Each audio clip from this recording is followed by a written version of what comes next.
Magandang araw mga Aldab Nation! May panibago na naman po akong update para sa inyong lahat. Pero bago natin ito umpisahan, ay huwag niyo muna kalimutan na mag-subscribe sa aking YouTube channel at i-click mo na rin ang katabing bell button para maging updated ka sa mga latest videos na ia-upload ko. At kapag umabot na ng 100,000 subscribers ang aking channel, ay may sorpresa ako para sa inyong lahat. Alam kong excited na kayo kaya naman ngayon, umpisahan na natin ang ating kwentuhan. Ang pag-uusapan natin ngayong araw na ito kung saan ang HLA movie ni Alden umani ng batikos sa mga netizens. Aldab movie ang sigaw ng bayan. Tila dismayado mga netizens sa HLA movie at tinanong pa nila kung bakit tinanggap ito ni Alden. Ano nga bang reaksyon dito ni Alden dahil Alda pa rin ang sigaw ng nakararami?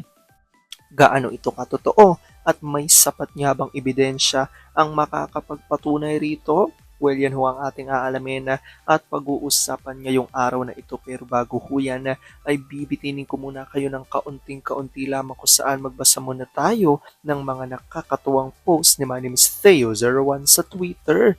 Kaya naman huwag na natin patagalin pa at sabi niya sa kanyang tweet, asan na ba yon? Ano bang hinahanap mo? Yung tools, dito ko lang yun nilagay eh. Baka na-misplace mo lang. Aga-aga, galit ka na. Baby cute, huwag mong idamay ang bata. Hanapin mo muna. Baka lang nakita niya. Wala yung interest sa mga tools mo. Manang, wala ba kayo nakita? Wala po sir. Asan ba yon? Baka sa ibang place mo nilagay. Nandito lang yon. Asan? Baka may kumuha nun eh. Makapagbintang hanapin mo muna. Playmate, baby cute. Isama mo na yung maliit. Ba't ang init ng ulo mo? Huwag mo kong inaano ma, isa ka pa. Ba't ako? Tara, coffee ka muna. Alam mong gusto ko. Abstain, 'di ba? Totoo palang kasabihan na mainitin ang ulo ni Mister pag hindi nakapag-araro. Bawat kilos, sigaw. Irritable lagi kahit hindi naman inaano. Siyempre, nandyan lang lagi si Mrs. para pakalmahin siya. At the same time, asari na din. Wala din naman siyang magawa pag kinorner siya nito. Walang bisa ang abstain. Ayan nga ang mga nakakatuwang tweet ni Baby Cute at ni My Name is Theo01. Pero ngayon nga ho, ay pag-uusapan na natin ang ating main topic.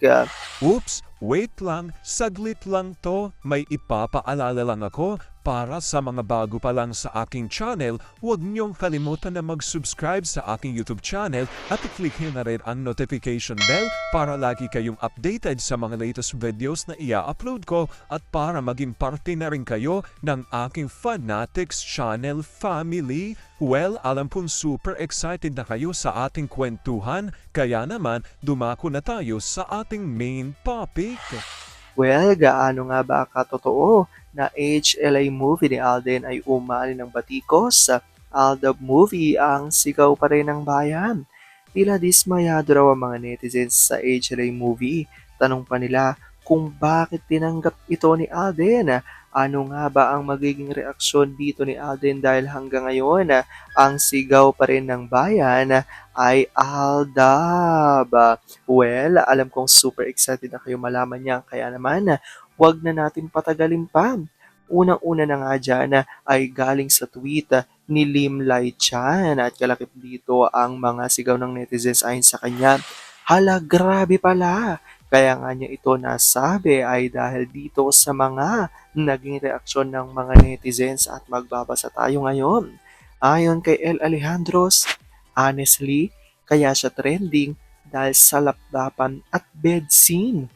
Walang emosyon si Alden. Si Joros at Kath lang ang nagdala buhat na buhat ni KCA. Sabi naman ni Daisy, baka hindi bet ni Alden yung may bed scene with Kath. Sayang maganda sana yung HLG. Anyari sa HLA parang Viva Max si Kath. Sabi naman ni Roy Alipio, I found my people. Kulang na lang gawing Viva Max. Anong ginawa nila kay Kath? Sabi ni Cyrene, seryoso nga, parang ayoko nang gumastos para panoorin. Sabi ni Roy, opo, promise. Awang-awa ako kay Kat. Diyos ko, dinaig pang mga ano sa laplapan nila. At ayon pa dito, to be honest, hindi siya maganda. Nabudol ako sa mga content creator na super gaganda ng reviews. Ang totoo, hindi naman maganda. Ang ending, nagsayang lang ng pera. Dahil dito, ito nga reaksyon ng ilan sa mga ADN. Sabi ni Armin, daring ang mga OOTD niya kasi babaguhin na ang image niya as an adult nga naman. Nasabik sa fame kasi bata pa siya nagsimula ngayon. Sobrang bongga yung karir niya. Ayon mismo sa nanay niya, nakabang gamit lang si Boy, hype na ulit. Huwag na kayong magpabudol. Yung mga comment, nilalagyan hindi binago mag-showing. Excited sila matapos. Sayang daw ang pera kasi maganda kuno yung part 1. Naiyak sila while ang HLA parang naging pakasi sa mga KS niya. 2 times daw BS siguro, hindi pa sila handang makita ng ganon. Kaya pala daw sa mga event nila Boy, laging very. Sabi ni Funky Tiger, sinasabi ko na nga ba, yung nagre-rave na ang ganda ng movie, karamihan ay Kati din. Mga maka-Alden, most of all yung type ang mga Viva Max. Sa mga damit lang and galaw nung Kati, parang type mo Alden Richards kaya pumayag ka sa Torrid. Read mo ang comments ng nanood. Ayan nga ho ang ilan sa tweet at review nga ng maraming mga netizens. Actually, iba-iba po talaga ang naging reaction dito ng maraming mga manonood at maraming mga netizens. So, syempre, yung iba ay talagang natutuwa. Lalo na nga ang mga diehard fans ni na Alden at Kath, syempre automatic na yan na talagang matutuwa sila dito at talagang super nagaganda sila sa movie. Especially daw ho kasi, ayon pa sa ilan sa mga reviewer, talagang maganda naman ho ang takbo ng istorya kung napanood nyo yung Hello, Love, Goodbye o yung unang season nitong movie na ito.